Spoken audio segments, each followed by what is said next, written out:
Welcome to the Beauty Saves podcast. I am your host, the solo host today, Garrett Paul, and I will be, it'll just be me today. Generally speaking, I mean, we haven't recorded a podcast for, I don't know, maybe it's been a year, maybe longer, my wife Jessica and I. But this is something that is particularly something I wanted to talk about. And I had thought about different ways I might communicate it. And I feel that it is very much within keeping with the theme of our long-awaited next episode podcast. But really, what this, we're kind of living in this interesting cultural moment with the movie, The Odyssey, that was released last week, Christopher Nolan's Odyssey, which is his interpretation, his take, his presentation of the grand kind of meta-narrative of the Odyssey, of the tale of Odysseus, and the aspects of that meta-narrative that he has essentially reinterpreted for this age, for this time, for this people. And it's created a lot of very interesting backlash, strange takes, argument in a variety of online spaces. If you're not in those online spaces, you probably don't know about that, and that's okay. You don't need to know. But I thought I would come at this in a kind of maybe different way. There has been some articles and podcasts that I've heard that mirror my own view, particularly that of Jonathan Pageau at the Symbolic World. Winston Marshall of the Winston Marshall Show posted an article to his Substack that I found very illuminating. And then the classicist Spencer Klavan wrote an article for the Washington Post, for the Free Press, for a variety of other places, as well as he did a Klavan's on the Culture with his father, Andrew Klavan. And I was very in tune with some of the things that he had to say. However, I think like Jonathan Pageau, Winston Marshall, they saw the same thing that I saw and that I actually expected knowing Christopher Nolan. But I'm going to save the actual kind of review and commentary and interpretation of the movie for the latter part of what I want to talk about today.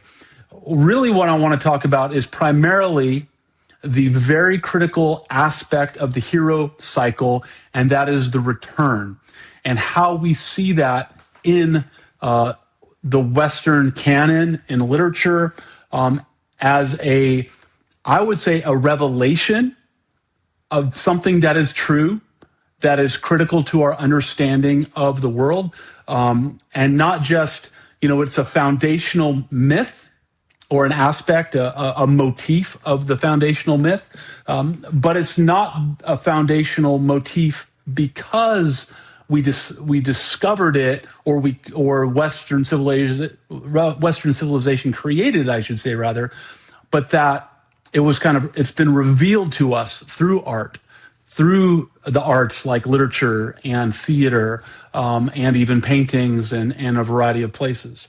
And then how that narrative in particular, that meta-narrative, that return aspect of the cycle of the hero's journey, of the hero cycle, relates to where we find ourselves as modern man, how to see that, to see those commentaries in other places, and then how that relates specifically to Nolan's rendering of the Odyssey and how to understand it. And really, in my mind, to see it how it's an artistic masterpiece because of that. And so if you're here to hate on Christopher Nolan and his interpretation of Homer's Odyssey, you're not going to probably like what I have to say, primarily because Homer's Odyssey is not a movie. Homer's Odyssey is a poem. It is a poem written in classical Greek in a particular meter and rhythm and rhyme scheme that can only be perceived in Greek, and where, as I think it was Alexander Pope would say, the sound is the echo of the sense. It's only possible to fully understand Homer's epics, his writing if you understand Homer's language, because language is analogical to reality, and every language approaches reality differently. And so you're never going to get a perfect version of Homer's epic other than reading Homer's epic. And so that's a problem that we can face. But of course, I do think there's great translations. I've read many of them, and so we can get the idea of what he's communicating. But that is something that we'll address in maybe the third section. And I might actually stop and pick up that in a part two. We'll see how this goes. So the first thing is the understanding the hero cycle. I'm not going to go into all of the aspects of that. That's something that you can look up, that you can review. But there's a part of the hero cycle. The hero goes on this journey. Joseph Campbell documents this is one place you can look, although I don't agree with everything Joseph Campbell has to say. There's this idea of this monomyth, this hero's journey. And the hero starts in innocence, and he has like a call to adventure, and he has trials, and he moves all this way around this through this cycle of journey. And at the end, towards the end of the cycle, he returns to the place that he started. And he comes back to the place that he started with the knowledge, with the gift, with the discovery, with whatever it may be that he brings back to his home, the place of his beginning. And then he effectuates a change based on the change that he went through that's going to effectuate that society. And in a variety of different ways. Now, there are some corollaries to the return. And one of those corollary motifs is the return of the king, the return of the father, the return of the warrior. And frequently, those are all blended in together. And you will see them blended in together. And you also could have, in the negative, a story that's about an incomplete hero's journey, where the return doesn't happen, or where the returning hero fails in the return and does not actually bring what they have gained, what they have earned, what they have learned into that final scene. And we're going to look at that a little bit. But I want to give an example. So the Odyssey, and we're going to be speaking. When we talk about the Odyssey and we talk about the return of Odysseus to Ithaca, that is a return motif, and it's the foundational return motif in the Western canon. It is kind of the mythological framework by which all other frameworks get judged in the Western canon. And also what you will find is other important Western writers and thinkers. So beyond Homer, you have Aeschylus, you have Virgil's Aeneid, you have Dante. They all, in one way or another, reinterpret, re-examine, borrow from, look to Odysseus and his return and his journey and all of these various things to help us better understand who we are as Western men and women, as a Western people. And ultimately, I would say as human beings in general, because I think the great meta-narrative over all of reality, really the immaterial logos, foundational structure of reality actually contains that monomyth, that meta-narrative, where the return is actually built into the structure of the universe itself. And so if you would think of someone like a C.S. Lewis or like a J.R.R. Tolkien, one of the things they constantly refer to is the idea that mythology is not mythology exists on a plane of truth, where it's revealing to us the structure of the way things truly are. And so we can recognize things based on how those structures are playing out in actual space, time, and history, in individual lives, in the fates of nations and civilizations and cultures, and then also as prisms for understanding literature, and sometimes in the reverse, and sometimes in the mirror image, or perhaps the shadow of the actual thing. We in our modern era we have a lot of kind of anti-heroes that their weaknesses, their faults, their aspects as anti-heroes actually reduce or rather show us the opposite of what a true hero should be. So we see in the shadow, we see in the mirror image, we see in the outline rather than the image itself what the image should be. And so, there's some famous literature that does this, something like Flannery O'Connor, her novel Wise Blood. I think of some of the novels I've read by like Cormac McCarthy or other authors like that who use the anti-hero or they use the shadow to outline the reality in that kind of way. So this is and this is not ever a one for one. It's never a one for one. What it is a framework, a model, a form, if you will, if you understand like kind of Plato's cosmology, this form that then gives rise to the image of the form. So anyway, I'm maybe getting too off into the weeds, but I want to look at one, obviously. So you have the Odyssey. You have Odysseus, the king of Ithaca, the husband of Penelope, father to Telemachus, the heir of the throne. Penelope is his queen, his lady, his noble lady, which for her involves...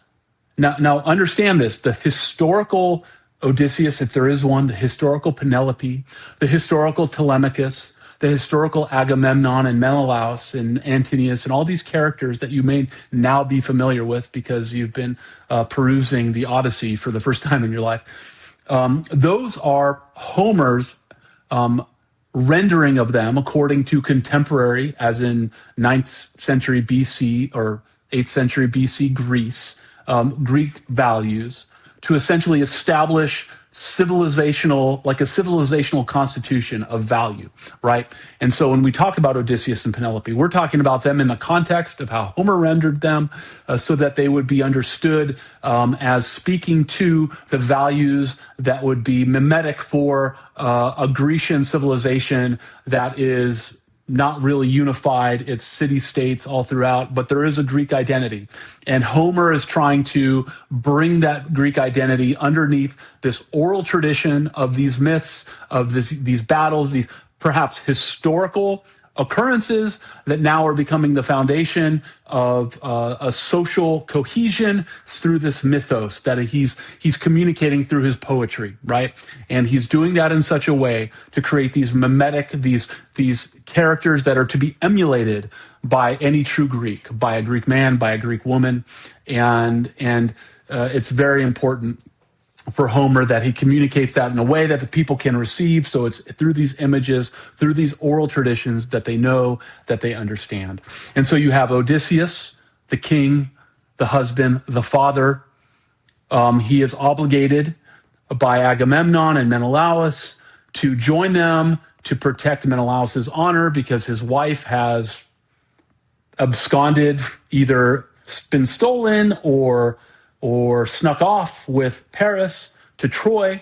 And so Odysseus is bound by his honor to participate in the war, to honor Menelaus and Agamemnon, to go to Troy and fight in this siege of Troy to get Helen to return and to avenge the actions taken by the Trojans. And of course, the story of the Iliad is this ongoing battle. You've got great heroes like Ajax. You've got Achilles. The movie Troy, if you've seen it, is a fun movie. I love that movie. One of these movies, not very accurate to the Iliad, but I really like it. It makes you you get the gist of the narrative. And of course, Hector is the most noble of all the characters in Greek myth. And actually, Greek, we would look at we would look at a lot of the Greek heroes and not find them to be particularly moral or noble. Oftentimes, me as a fan of myth, I prefer the Norse heroes. They're far more heroic, far more noble in their actions, in their values. They understand that. Anyway, I don't want to get off on Norse mythology, but yeah, I prefer the Norse heroes. But anyway, and of course we get to the Odyssey, and the Odyssey is about this. So he's been at war for 10 years. He's been, and now he's on this journey home, this 10-year journey home, where, and of course Odysseus is wise and cunning, and he's a trickster. He uses deception and mental games to basically to win. Of course, the Trojan horse, it becomes this massive. It becomes something that everyone knows what it is. You can say, it was a Trojan horse, and everyone knows exactly what you mean. It's something that your enemy accepts as a gift, but it's actually their undoing. And there's so many ways that can be accomplished, but that's the foundational myth, that he takes the remnants of their broken down ships that they sailed to Troy in, and he reconstructs this horse that then the Greek soldiers hide in, and they give it to the Trojans as a gift for Athena, and the Trojans take it into their city, and they're like, wow, they've left this parting gift, they've surrendered, they've stopped the siege, they've left us a gift to make up for the fact that they, what they've been doing, and all of that this is the end. But in the reality, the Greek soldiers are hiding inside, and in the night they come out and they destroy everybody. Foundational mythological structure. And so then Odysseus, now he's got to go home. And he's got to go home. And what we find is that when war is over, the battle of the war may be over. The war itself is concluded, but the larger war is not complete. Because in leaving the home, you now have become a different person. You have diverged from your land and from your people. You've experienced the horrors of war, and your people have experienced what happens when the patriarch, and I will be using that word, a very unpopular in modern times, but the patriarch, the father, the king, when the king is absent, how there is a devolution, a disordering that takes place. And so there's been this bifurcation of these two, this plot line. And so now the warrior has to find his way home. And he gets waylaid along the way because he's a different person. And the memory of the things that he's protecting at home are far removed from him. They're distant. And so the temptations of glory and of sex and of comfort and ease and of new loves and new experiences are immediate while the draw of home is far away. And so he has to overcome all of these temptations so that he can make his way back. And of course, when he gets there, he doesn't find things as he left them. He finds them in this devolved, degenerated state. And in the case of the Odyssey, he finds that these suitors, these usurpers, have moved into his castle and are coming after his wife. They want his throne. They want his authority. They want his woman. They want his kingdom. And in his absence, he has not been there to prevent even, it's not just that he has to return. It's that in his absence, he has not been the authority and the power that has been keeping civilization calm and at bay anymore. He's gone. And so when he comes back, he has, in the case of the Odyssey, 20 years of a degraded civilization that he has to reorder. He has to reorder. And so all the energy that would go into keeping order has now focused down to a single point, and he has to reestablish order. And so then you have, and of course in the Odyssey, Odysseus is so crafty. He can't come back and announce himself. He actually has to come back in a kind of clandestine way. He has to come back and in fact, he is now. He's a sojourner. He's a stranger to his own home, so he has to come back under the disguise of a drifter, and kind of sneak his way into his own household, where he plays this trick, and then he shows himself, and then he has to overthrow those who are laying siege against his throne and against his wife, and who are preventing the natural transmission of power from him to his son.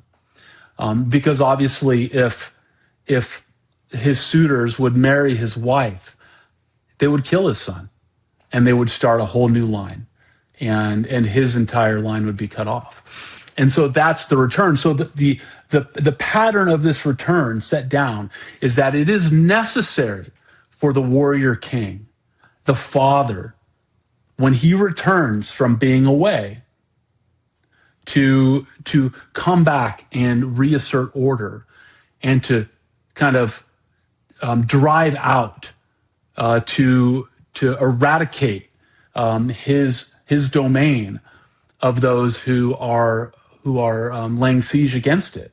So while he's been laying siege against Troy, the usurpers have been laying siege against his home, and now he has to go and drive them out. And so that is a foundational reality. And I'll tell you some other places where you will see this. One of them is in the modern retelling of Robin Hood. King Richard the Lionheart is out on the Crusades. He is wherever, he's in Persia or Jerusalem or whatever, fighting this battle for Christendom, right? Retaking the Christian capitals that have been overrun by the Saracens, or the Muslim the Muslim invaders of Jerusalem and all Macedonia, all these places. That's where he's at. Okay, now whether you think the Crusades were good or bad, that's the foundational concept here. Richard the Lionheart is gone, and his brother, his younger brother, the conniving King John, has now taken over and is oppressing the people.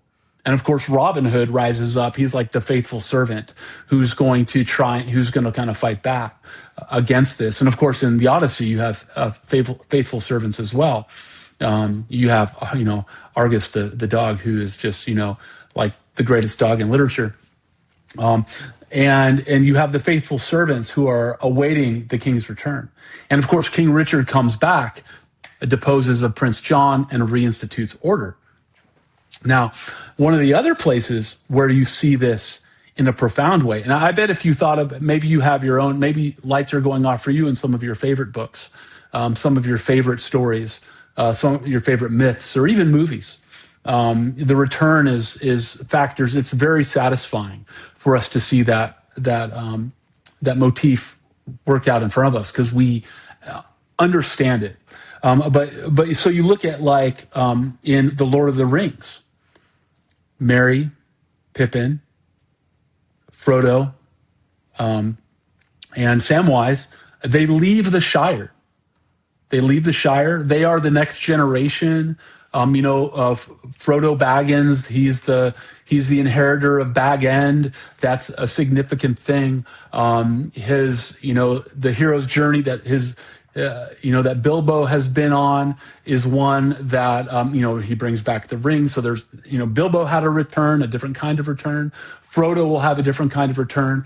But for Merry and Pippin, they leave as these basically youthful, naive, powerless, fearful, hobbits. They go on this hero arc themselves, and of course, we see both of them. That one goes and becomes the Pippin, right? Becomes the steward of Gondor. He becomes he becomes like a steward of Gondor, like a servant for the city of Gondor.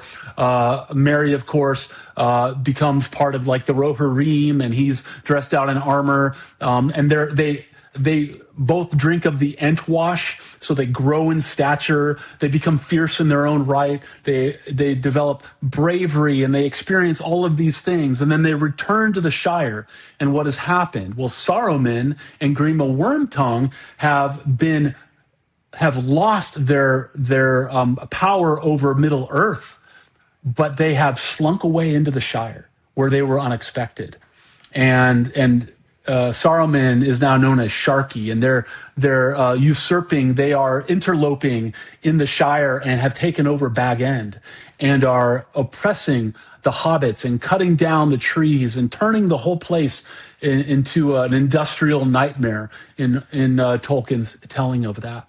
And of course, Merry and Pippin come back, and having taken all of this knowledge, all of this understanding, all of this overcoming and growth in stature and martial experience in war and against all these different forces, they have the confidence and the character, the nobility, the bravery, the honor to say, this will not stand.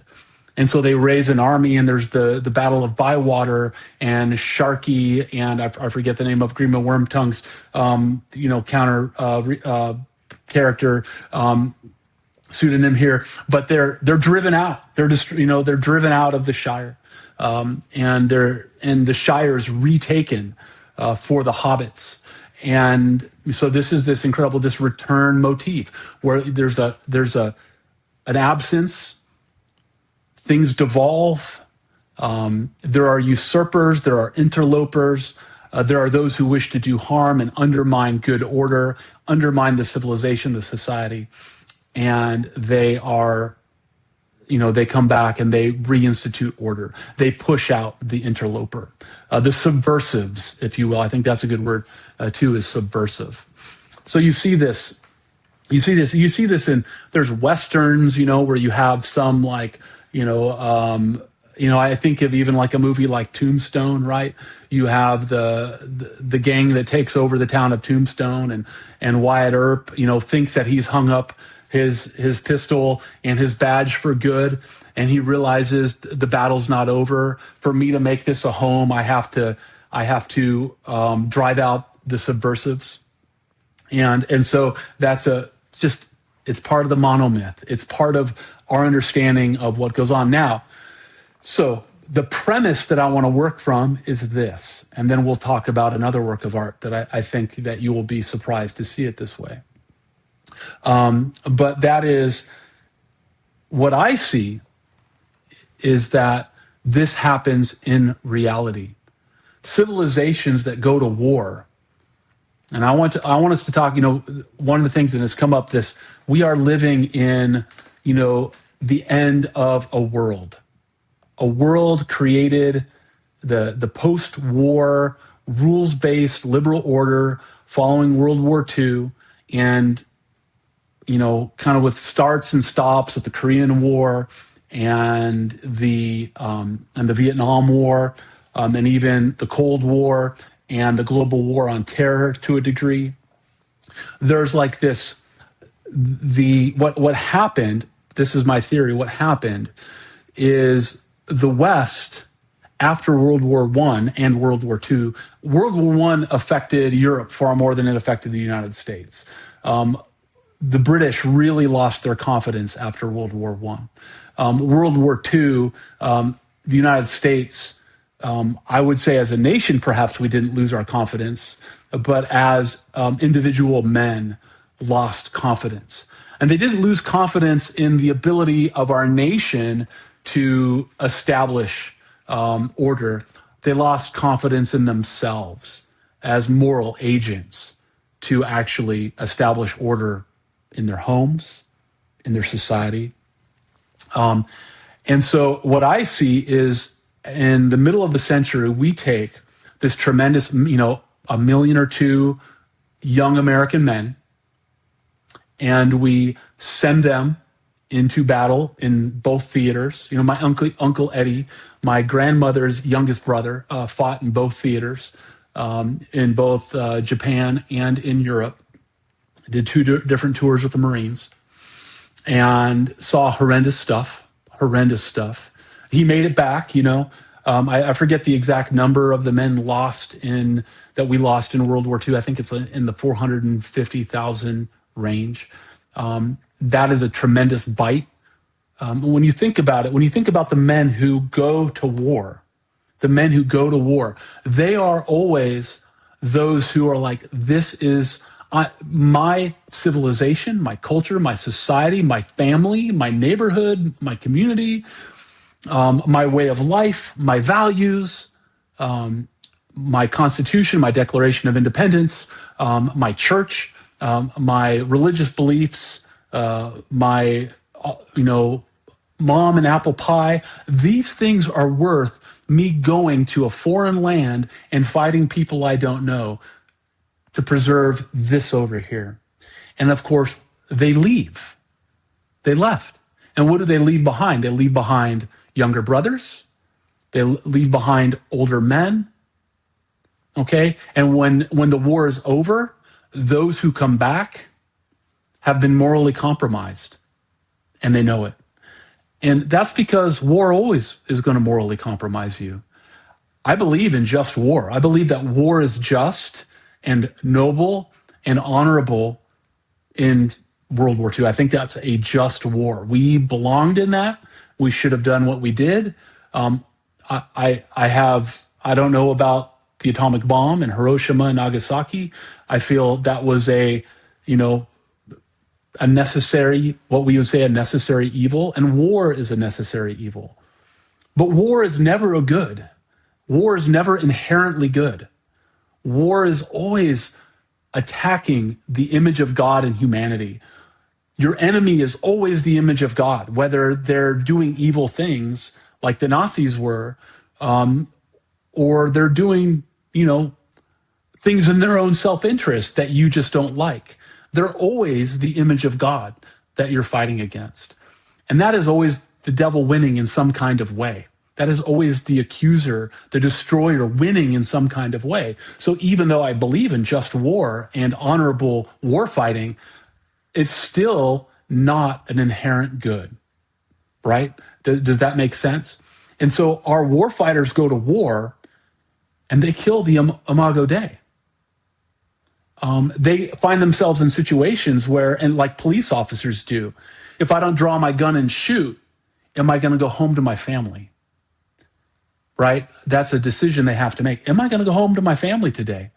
I have to know if when it comes down to it, I'm going to have the courage and the conviction to draw my weapon, to kill the enemy. And it creates all kinds of moral darkness in those who do that. And so two things happen. We have those that actually die in war, and so their presence in our society is felt in their absence. So now these good men who volunteered to do these things aren't coming back, and they're, in a lot of cases, leaving behind wives and children, right, who now are growing up without a father. Maybe there's been a usurper, and we'll talk about that in a second. And then there's those who do come back, and they don't understand that the war hasn't ended. Okay, they won on the battlefield, hopefully, but they come home, and in their absence, the civilization has changed. The young boys and the old men can't take their place while they're gone. The women who are waiting on them to return can't take their place. They can fill in the gap, and they can do an honorable job at doing that. There's no doubt about it. But they will never be the father. They will never be the husband. They will always be filling in the gap in anticipation. And these men come back, and they want to put the war behind them. They don't want to fight anymore. They don't have perhaps the energy, or they think they are too morally compromised to even follow through. That they think that because what I've done, I don't have the moral authority to say to somebody else, what you're doing is wrong. I don't have the moral authority to go into the institutions and look for those who are undermining it and drive them out.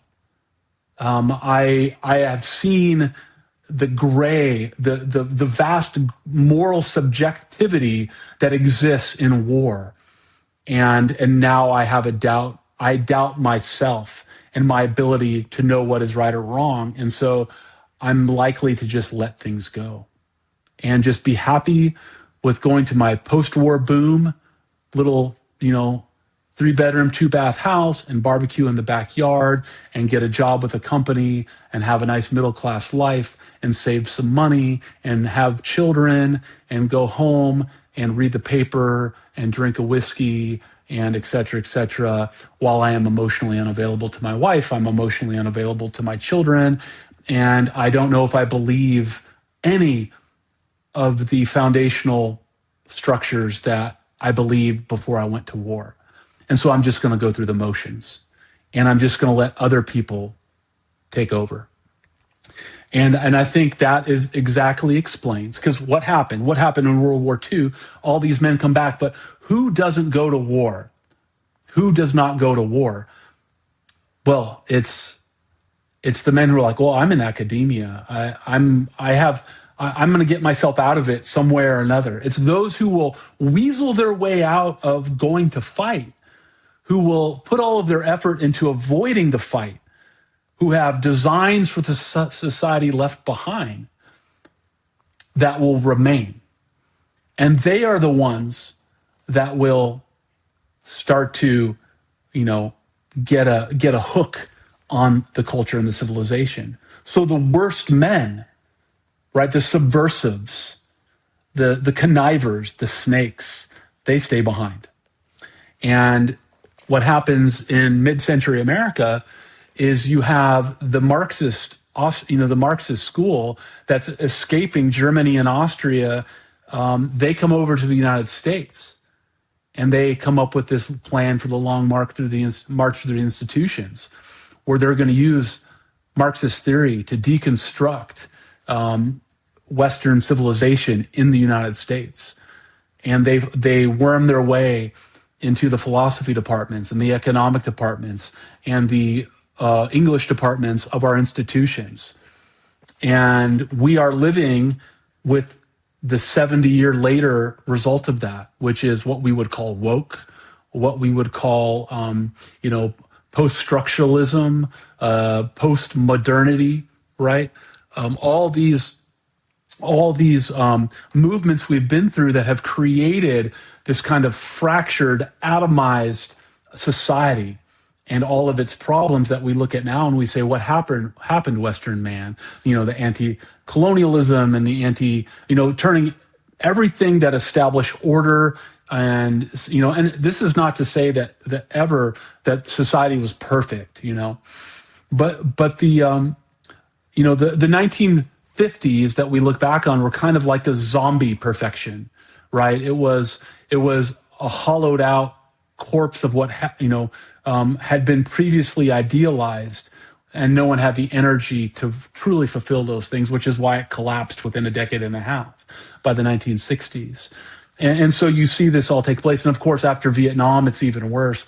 The men who go and fight, who are drafted in a lot of cases against their will, but they go and fight, they see a more ridiculous, at least the nobility of our participation in D-Day and the liberation of Europe. That's clear. That's obvious. That's commendable. We refer to them as our greatest generation, no doubt. Like my grandparents and probably your grandparents, my great uncle Eddie, all of these wonderful men who've done these things. We look at that, but we don't acknowledge what they experienced. We don't know what PTSD is till much later. And then today we come to the point where, like my dad's generation, my dad was silent generation. He goes to Vietnam, and he doesn't get welcomed back as a hero. He gets welcomed back in San Francisco with hippies spitting at him and calling him a baby killer, right? And so now that creates this enmity. Those hippies who dodged the draft, those connivers, those subversives, those, the Marxist counter-revolutionaries, or revolutionaries, I guess, but I would say they're counter the American Revolution. They are they're fighting against the civilization in the absence of men like my dad, who fought who volunteered to join the Navy to go to Vietnam before the draft would ever have even gotten to him. And so that this creates this kind of cultural divide. And of course, what happens is you see this in churches, you see this in universities, you see this in institutions across the country. As the usurpers gain footholds in the institutions, what I will call the conservatives, those who want to maintain the institutions, they actually retreat from the institutions. They give them over. Have this institutional church. Have this institutional, we're going to create our own. And of course, those institutions are never quite the same. They're always considered kind of like stepchildren or not the real thing, derivations. And so we see this across the culture. And so really the only thing that can save a civilization like this, that's this kind of collapse of the West, is a reassertion of confidence in men to be the men that they're supposed to be. The men of that generation, they didn't drive out the usurpers. They didn't drive out the interlopers. They didn't drive out the subversives. They let them continue, and they chose to come back. And maybe they were like the lotus eaters in the Odyssey, right? And so actually, I want to switch gears here. So let's talk about a movie that a couple of years ago I would have said is the most important movie of the last 20 years. And that's Once Upon a Time in Hollywood by Quentin Tarantino, where he creates this exact situation. It's 1969. Okay, the helter-skelter murders of Charles Manson and his family have not occurred yet. The Manson family has taken over Spahn Ranch, which was the seat of all the cowboy movies filmed in Southern California in the 50s and 60s and 40s, all going all the way back. So this ranch is kind of like the place that incubated Western culture and Western values. The Manson family has taken over that ranch. George Spahn himself, the patriarch of that ranch, he is reduced to a man who's essentially chained to his bed of fornication. He's given his ranch over to these hooligans, to these children, to these subversives, to these Marxist interlopers, these helter-skelter cultists, and he's let them take over, and the whole place is falling apart around him, and he doesn't care. Why? Because the women are giving him free love, free sex, and because he's high. He's lost his energy. He's lost his confidence. He doubts himself, and he is a lotus eater. He's under the lure of Calypso or Circe. He's completely castrated, and this Spahn Ranch that incubated, the mythology of Western civilization for modern America at the time it's fallen apart. And so now those movies aren't being made anymore. They're not going to be made anymore. And then you have Leonardo DiCaprio's character, the actor. He's a modern man. But he's the modern man that didn't go to war. He stayed behind. And he played the hero on the screen. He played the heroic cowboy.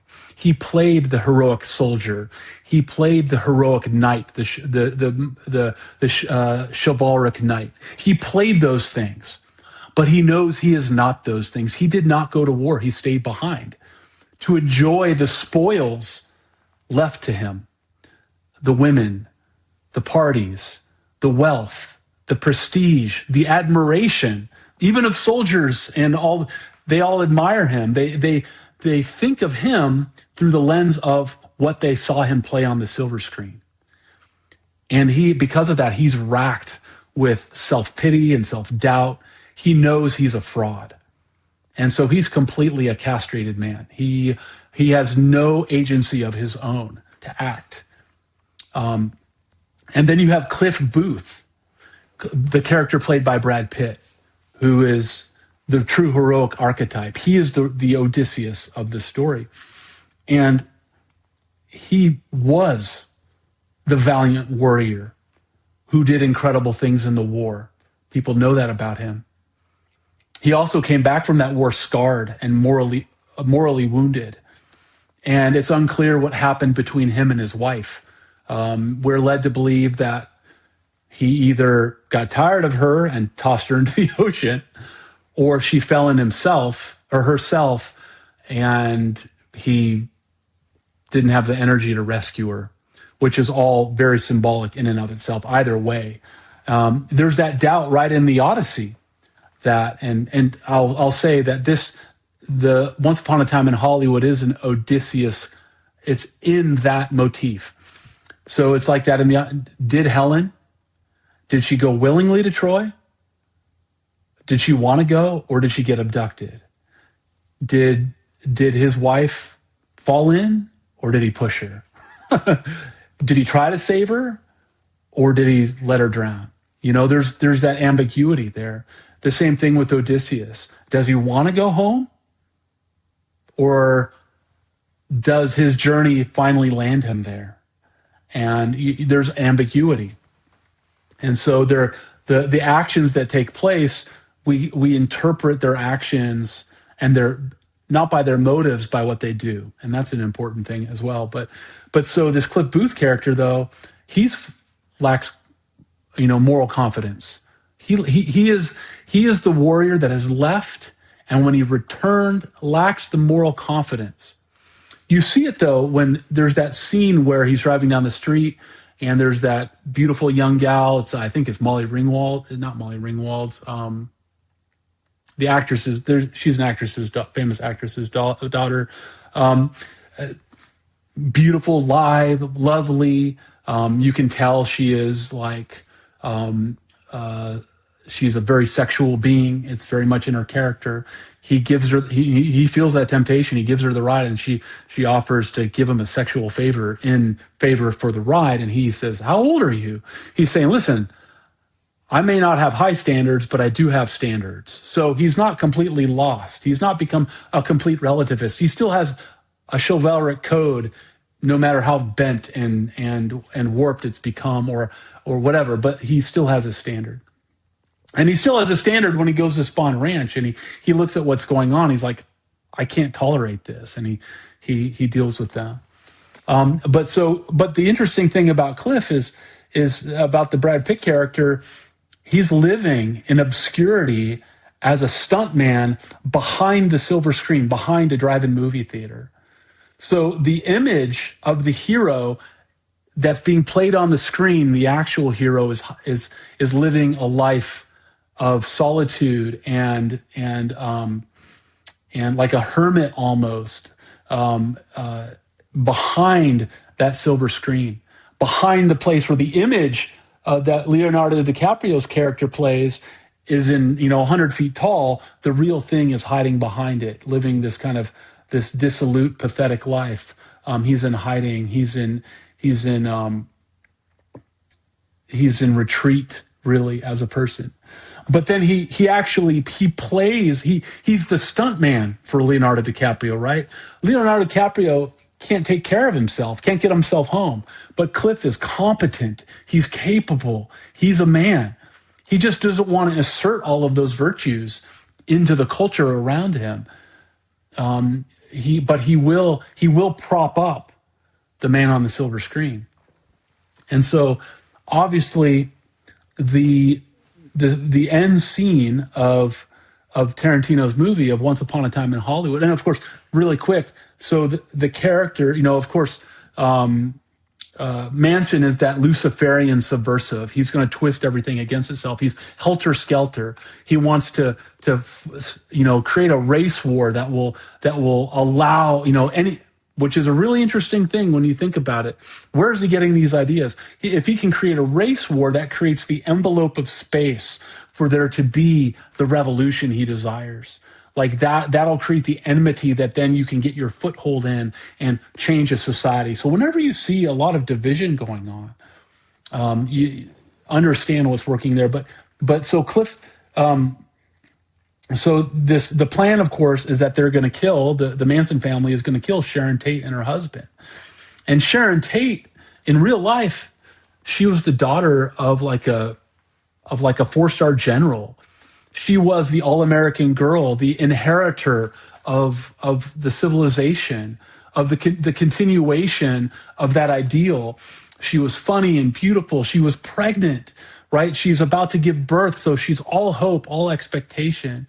The way Margot Robbie plays her is so perfect, just light and full of hope and no doubt at all, anticipation. And of course, the Manson family in reality shows up and kills her. And that's the summer where everything falls apart and leads to the counterculture kind of devolution with all this stuff going on. But what Tarantino classically gives us in his unique style is that what if, that alternative end to history. What if somebody had stopped the Mansons?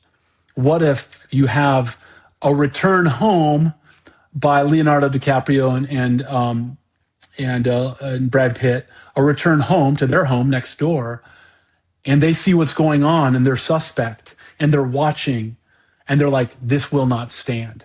And so at the end, of course, there's like the end is what it is, but they rise up and they kill the Manson family.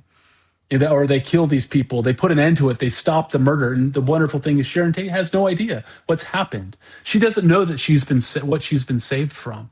And really, that purging, that scouring is not something that's going to be a job that you're thanked for. In fact, you might even be derided for it. You might even be called toxic for doing it. But they do it, and it saves her future. It saves the future. And so what Tarantino, I don't know if he was intentional in showing this to us or not, is that that's what failed to happen. What failed to happen is that the men who were tasked with saving society, who went abroad like Odysseus and came back like Odysseus, they did not purge the usurpers, the suitors, the ones going after their women, after their throne. They did not purge them. And so he's giving us this alternate view, like this is what should have happened. And it still needs to happen, essentially. And so this is what Christopher Nolan delivers to us.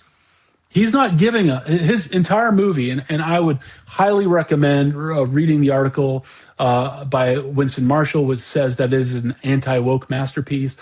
Jonathan Pajot, who talks about it being the double inversion narrative. Christopher Nolan is he's the director that gave us, Inception and Memento and The Prestige. He does these plot twists and tricks where what you see is not what you see. Like something else is happening all the time. And so the two quote unquote woke elements in this film of like having a transgender person, Elliot Page, play a character, and having a black actress, Lupita Nyong'o, who I love, by the way. I think she's a very talented actress, a very beautiful person. Play characters that are just kind of nonsensical for them to play. And we think, well, the criticism, oh, he went woke and he ruined the Odyssey. No, what he did was he shows the folly of what we've done to ourselves. And in the case of Sinon is a character actually from Virgil's Aeneid. So let's talk about what Christopher Nolan did. Christopher Nolan did not set out to do a one-for-one interpretation of Homer's Odyssey. First of all, like I said, Homer's Odyssey is not a movie. Homer's Odyssey is a poem written in classical Greek, in a particular rhyme and meter and rhythm. That's Homer's Odyssey. Homer's Odyssey is not a movie script. And there's great translations by Butler and Rue into prose, like a novel. Those are great. Those aren't Homer's Odyssey either. They're an interpretation. They're a translation. There's Fagles and Lattimore, great translations. And the great thing about Lattimore is he tries to emulate, that pattern. But the thing about it is that, what he did, what he says he did, I read an interview with him that he was influenced by various translations of Homer's Odyssey, the Fagles, the Fitzgerald, the Rue specifically, and also the Emily Wilson, which a lot of people have said is a very unfaithful translation. And I agree. What I've seen of it, it's unfaithful. And I'm sure he looked at it. He said he used it as a comparison to the Fitzgerald and the Fagles, which is something that you would do. Like, is there a perspective that's helpful in me, writing this script? But that mostly he relied on the Rue prose translation, because he was not looking at the details. He was looking at the narrative arc, because he's adapting that narrative arc to an artistic vision that he has. He also pulled from the Aeneid and the version of the return of Aeneas from the Trojan War. And that's where the character Sinon comes from, and also these other places where Odysseus is mentioned. And what Nolan is giving us is what Pageau calls this double inversion. He's giving us this return story. He is the movie itself is a Trojan horse. He's using the elements of woke that he's required to use, which is this diverse casting, this quota filling, and he's using it to actually criticize those things, that aspect. He takes Elliot Page, formerly Ellen Page, an actress that he worked with in I forget the name of the movie suddenly, not Memento, but Inception. She's in Inception. Takes an actress he knows, and he develops that character Sinon to be the substitute man. Antinius the lot was pulled, and he was a trained soldier, trained by Odysseus to be a warrior, to under the tutelage of Odysseus. We see in these flashback scenes the hunting of the boar, all of these different things. He's looking on to Odysseus as this example, this mimetic figure who he's supposed to exemplify and he's supposed to imitate. Antinius should have been the valiant warrior, but he doesn't want to go. He wants to stay behind. And instead, he convinces Sinon, who in Nolan's version is this boy, this pudgy little boy, who has no business going to war, hasn't been trained to be a warrior, hasn't been raised up. He's like the son of a sheep herder or a swineherd or something like that. Like he's just a kid he's a yokel. He's not a noble warrior class individual. And what Odysseus does is, Odysseus's mistake is he permits that substitution to take place. He permits Antinius to defy the lot and to defy his training and character. If Odysseus had insisted that Antinius go with him, as he was obligated to do, there's nothing Antinius could have done to stop it. But instead, Odysseus' mistake, he says, well, I'll let you stay back and take care of my family. And what he does is the very kind of man who lacks the nobility and honor and bravery to go to war, he leaves behind to care for his kingdom. And of course, the man with no character, what is he going to do? Well, he becomes the prototypical usurper and subversive, trying to get at the throne, trying to convince Penelope to marry him with lies and deceit and tricks. So the very thing that Odysseus is known for, the trickery, the application of wisdom that way, or of his cunning, Antinius uses to try and take us home. And it's Odysseus' fault. He leaves him behind. He should have taken him with him. While he takes this character, this Sinon character, who he's the first character we see in the movie. And speaking of the hobbits, he looks like Merry or Pippin when they're in elves' armor, oversized. He's running down this hill. He looks like a boy on the battlefield. He doesn't belong there. And that's what Nolan is saying. Elliot Page doesn't belong there. A substitute man, playing the substitute man. It's the double inversion. And of course, the interesting thing that in the Aeneid, Sinon is as cunning and crafty as Odysseus, and is the one that convinces them to take the Trojan horse. Convinces the Trojans to take the Trojan horse the into the city of Troy. But in Nolan's version, Sinon believes the lie. He believes that he has been left behind to give the gift. And of course, that's the problem when Sinon later in the film, and lots of spoilers, by the way, if you haven't figured it out, I'm a no spoiler alerts. I'm just going to do lots of spoiling. When he is in Hades, he's like, I ended up in Hades because of a lie that you let me believe. And of course, that is part of the problem with this modern moment. The institutions are supporting the lie that a biological woman can take the place of a biological man by cutting off her breasts, by taking hormones, by putting on a suit and tie. We see in the movie, it's a woman with a woman's voice playing a man, a substitute man. And so that's the double inversion. Like the thing that's kind of surprises me is does Paige know? Does Elliot, formerly Ellen Page, know that she has been hoisted on her own petard? And really, we see Sinon as a victim of all this. And indeed, I think Ellen Page is a victim. She's been led down a road that just like the child, like that substitute was never possible. It was never going to end well. It was going to end exactly like it ends at the beginning of this movie, with being, the civil. They don't care. They don't care who you think you are. You're the enemy, and we're going to throw a spear right through you. And she's killed, believing the lie, living the lie.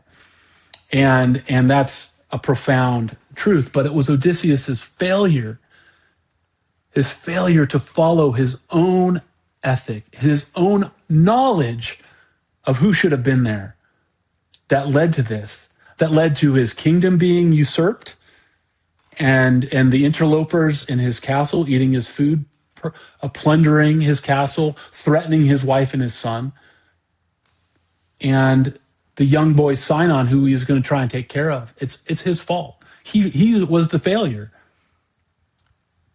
Mid-century man was the failure. We have let this happen, in as much as I'm, as a Gen Xer, a mid-century man. And then with Lupita Nyong'o, what we see is that, the Helen of Troy that we know from Homer's Odyssey, that she is the most beautiful woman on earth. What Nolan says is, he couches it differently. He says, no, I'm making her ugly. Like I said, I think Lupita Nyong'o is beautiful, but she's made to look ugly. And not just ugly on the outside. She's been scarred. We don't know if that's something that Menelaus has done to her. We don't know if that's something that's just the way she's been when he married her. Maybe she was like that. And she ran off to Troy. Like, there's an assumption that she left. She ran off. She was a bad wife. She was an adulteress. She absconded with Paris. And that Agamemnon and Menelaus with him use that as a pretext to then go to war. And so they make the entire Greek world guilty for pursuing an unhonorable war, using a runaway wife as a pretext to throw your entire civilization against the wall of the city of Troy. And then Odysseus participates in this by using his cunning to then destroy a civilization. And so you can say, well, that has nothing to do with Homer's Odyssey. Well, it does in a sense. It does in the sense of we're seeing that meta-narrative is now bearing the weight of our culture for the sake of understanding who we are and where things have gone awry, and what we need to understand about ourselves and what we need to do. And so I found the return in this movie to be so profound. We'll get there in a second, but even throughout, you see all of these different things. I thought like there's some things that some of the liberties he took, kind of compressing the lotus eaters with Calypso, and Odysseus eats the lotus flower. Calypso is an interesting character. I still don't know if I understand quite how to interpret her, but she's both like, she overly mothers Odysseus. She's protecting him. She wants to heal him. She doesn't want to, you're not ready to go home yet. You're not ready to deal with these things. I had to give you this lotus flower so you would forget, so I could heal you. And by doing that, she's actually keeping him from his obligation. He's forgetting the things that he needs to remember so that he can be driven by his own honor, his own moral confidence to return home and do what he has to do. But instead, he's in a stupor. He's forgotten. He's like George Spahn at Spahn Ranch. Calypso and maybe the lotus flower can both be understood as sexual gratification, or as like an opioid, disconnecting from reality, just pursuing a disconnected reality and living a carefree existence, completely disconnected from your memories. And of course, as a Western civilization, what are the usurpers constantly trying to do? Disconnect us from who we are. And so what Nolan is doing is bridging us to our civilizational monomyth in this movie in a way that shows us this is how you find your way back. You quit eating the lotus flower, right? You gain your self-confidence. You acknowledge who you are, but that you don't let that stop you. Like Cliff Booth, you don't let yourself, you don't put yourself in exile. And that's really what at the this Odyssey, this 10 years of wandering is a self-imposed exile. I don't belong in my society. I don't deserve to be in my society. I don't have the confidence to go back to my society and be the man I'm supposed to be. And so because of that, the society can fall apart. And so this is what happens to Odysseus. And of course, when he does remember, when he does realize, like, I have a family, I have a wife, I have a son, I'm obligated to them, I do remember. And then of course he has to, he connects all of these things together, and we see him, he now is picking up the fragments of the ship that the ship that bore him in, and he's letting those fragments carry him back. And he's on them, right? Like he's giving himself over to, we could say, repentance. Like, yes, this is who I am and this is what I've done. But I have to let the flow of chaos carry me back home. And of course it does. And then we get into that final scene in the movie where he comes in under the guise of a beggar, of a wanderer, and he slowly reveals himself. He allows his son, and of course, people are like, oh, there's not this, there's a grand emotional, in Homer's Odyssey, there's this grand emotional homecoming between him and Telemachus. But of course, if you've never met your father, he's been gone for 20 years, and when you left, he was a baby, an infant, a toddler, you wouldn't even know who he was. And so you might be filled with like, wow, it's finally happened. But, who are you reconnecting with? You don't even know, is he even safe? Can I even trust him? My mom says I can. I've been waiting for him all this time. And he says he is, but of course he sees when the dog wags its tail and then dies. Like, I get almost emotional thinking about it, watching the film, watching that character experience that, you see him like well up with this confidence, not like, oh my gosh, Daddy, you're home. It's like he wells up with this confidence, like, oh, it's about to get real. Like I'm here to do his bidding now. The Father is back. The Father has returned, right? It's the return of the Father. So Nolan has created this double inversion, this Trojan horse, and now he's brought us to where everyone is on the edge of their seat, waiting to see the grand return of the Father, the reinstitution of the patriarch. I love when Telemachus is like, you have to have a king. You can marry somebody, and then you can rule, and then I can be appointed king. And she knows it's not going to work like that. And she says, I've been here this whole time. I can make these decisions. I've been ruling in his stead. I don't need a man to do it. And everyone's like, well, that's like this feminist. No, it was anti-feminist, because what does she say? She says, I don't need a man. I want Odysseus. Or I don't want a man. I want Odysseus. She knows that the only way that there can be restoration is for the Father to return, the true king to return. It's not just she doesn't need a male. She needs the Father. She needs the king. She needs the patriarch, right? She needs the one who has true dominion, and remember what Odysseus told her, like, listen, if I'm gone for X amount of time, remarry. And her nobility, her character exceeds the expectations of her husband. Her fidelity is her power over that kingdom. Her unwillingness to waver, her own cunning to undo the weaving every night, and to come up with all these deceptions to keep these suitors at bay, to string them out further and further. Like, she is protecting, she is the steward. She's like the steward of Gondor, and she is the faithful steward of this throne. She is his queen. She's doing what she's supposed to do.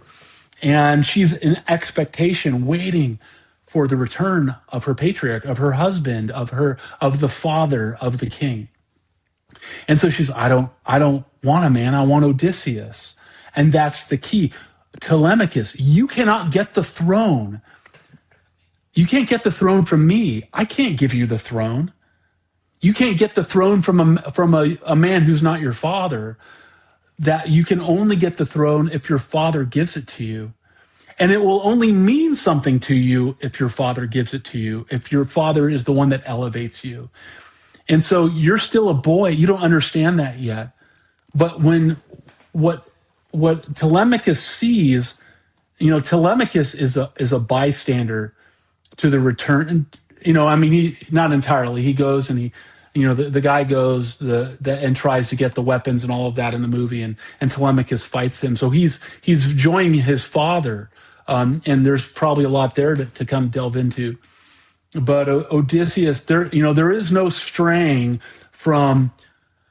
Odysseus is just not the rightful king. He also is the prototypical man. He's the only one that has the strength, the know-how, the skill, the ability, the commitment, the honor, all of these things. And so he's able to string the bow, and he's able to shoot the arrow, and he's able to start vanquishing his enemies. And you can see the look on his face. I love that line from Johnny Cash, when the man comes around, right? That's a song about the return. That's a return motif song. When the man comes around, he's talking about the second coming of Christ, right? When he comes on a horse, to render judgment. That's what Odysseus is doing. And you see how that great monomyth, that great meta-narrative of the West, that is a revelation of reality, right? That Christ that's disclosing the second advent. That's the thing. And so some people have complained that. So here's the thing, too, about Homer's Odyssey is pagan. He's establishing Greek values. And in as much as those Greek values align and overlap Christian virtue, we have always accepted them. But that was pagan literature. Nolan he baptizes the Odyssey, in a sense, into a Christian ethic, into a post-Christian ethic. And so, Odysseus has to walk this path of repentance. and of suffering and of trial. And then he returns, and then he has to essentially resurrect from the dead and ascend to the throne. And in doing so, he defeats his enemies. And guess what? I love that scene where as he's killing these suitors, as he's killing these interlopers, the ones where their loyalty was divided, they know, no, he's the true king. And they start taking the knee and lowering their heads. As it says, every knee will bow, every tongue will confess. And you start to see that take shape. And then you see at the end, so it's interesting because one of the things that does, in other tellings of the Odyssey is that Odysseus is not done with his curiosity and with his adventurousness. He wants to go and see other things in the world. And so, but what he does is now that he's returned, reestablished order, okay? That's what justice is the reestablishment of order. Justify, to bring things into alignment, right? He's brought everything back into alignment. He has come in, he has deposed the subversive, deposed the interlopers, and he reestablishes order. And now Telemachus can rightly be elevated to take his place. And so he and Penelope, Odysseus and Penelope, can go into exile. But their exile, he's like, listen, I can't be king anymore. It's your time. It's your turn. I'm going to turn over. There's a new world beginning, right? That's the whole thing. Like this, the world where and this is the theme throughout, like the whole Greek world is falling apart. And let me backtrack really quick. One of the interesting things that was pointed out by Spencer Clavin is that there's only one Greek time in the movie where someone speaks Greek. And that's when Odysseus's men are plundering that first village. And one of his men, a black man, a light-skinned black man, and then his kind of first mate, who is like of some kind of Indian descent, I think, or at least Far Eastern descent, or maybe Pakistani, or doesn't matter, which people are like, oh, that's, he's not Greek. Well, his men, like the people of Sparta and of Ithaca and all these places, none of them are Greek. But when he gets to this village, they're all the people are Greek and they're speaking Greek. So there's something that's happened. This war, they've lost their Greekness. They've lost what makes them Greek. And so Odysseus knows that the world has changed, that they become the people of the sea that everyone's afraid of.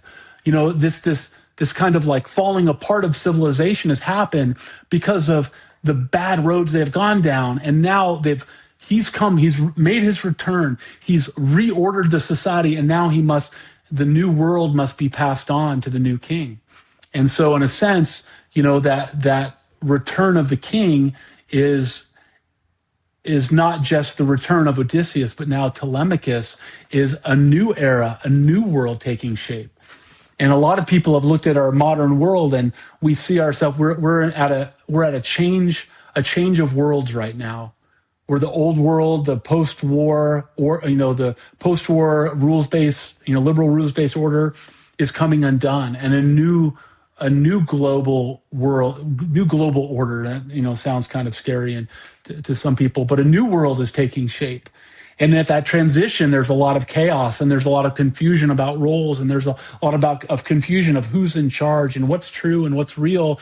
And the ideology that I held before doesn't fit this new world in the same way, and I have to reinterpret it and re-understand it for the world that's coming. And how do I maintain my virtue? I was listening to a podcast the other day where they're talking about how what happens when we colonize the moon. What authority does the church have on the moon? What ethics on the moon?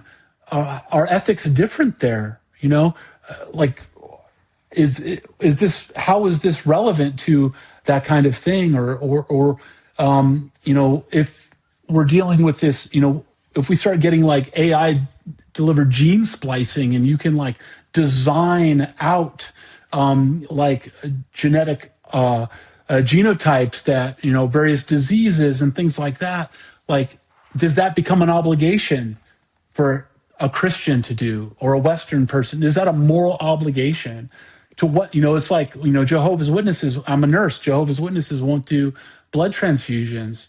I feel like I'm obligated to give my son or daughter a blood transfusion if they're ill, because I want to preserve their life, but how far does that obligation go? These are all the questions that are happening in this new world. And in the transition from Odysseus to Telemachus, the old world has fallen apart, and the order has to be reasserted so that there can be a true transition without things completely falling apart and devolving. But anyway, a lot of richness there. I hope that what I've shared with you, and I recommend I'll put the links to the Spencer Clavin articles, to the Jonathan Pageau podcast, to the Winston Marshall article from his Substack. I'll put those in the show notes. But I think about these things, and if you're a person who, like, if it hasn't been disclosed already, I am a Christian and conservative by nature, politically, theologically, but I also see where we are. If this, I feel like I see where we are at a culture. I hope that this kind of dialogue that can continue. I don't know if Jessica and I are able to kind of get back to faithfully reproducing this podcast. I may or may not actually do this kind of thing again. Maybe I will. Maybe I'll start doing this a little more regularly. If this has been benefit to you, if you found this interesting, let me know. Follow, all the things, the following, the liking, the subscribing, do those things. Hopefully this is going to be published on YouTube, on Substack. I'm going to have it on Spotify and Apple Podcasts. And I hope that this is a dialogue that can continue. One of the things that I think is that, my background with literature and as a political observer, but also with a mind that sees things from more of an artistic vantage, is that there's a tremendous amount of beauty in all of this, that if you can see it, anyway, this conversation is going to be ongoing. But I hope this was benefit to you anyways, and I thank you if you've made it this far, well over an hour, that this was a benefit to you. I hope you enjoy the movie. I hope you go see it. I hope you watch it maybe multiple times to kind of think through these things. I think if you have young men in particular, helping them see and understand this so that they can benefit the most of what Christopher Nolan has done in this film. And also, do not neglect the translations of the Odyssey and reading them in lieu of a movie. It's like I've read Lord of the Rings 5 or 6 times, maybe more. I love the movies. Lord of the Rings movies are not Tolkien's Lord of the Rings. They're the same character arcs, the same characters and plot. They're not the same. You lose so much when you lose Tolkien's way of putting things and the imagery he builds. They're different forms of art, and that's okay. And I wouldn't want somebody to do a retelling of Tolkien. But anyway, you get my drift. So I encourage you, read the Odyssey, read the Iliad, read the Aeneid, read these things. The Butler and the Rue prose translations are great if you don't like reading verse. They're really good. And that's where I first read. I think I first read Rue, which is the Penguin Classics version. But anyway, thanks so much. I appreciate your time. Have a great day. God bless.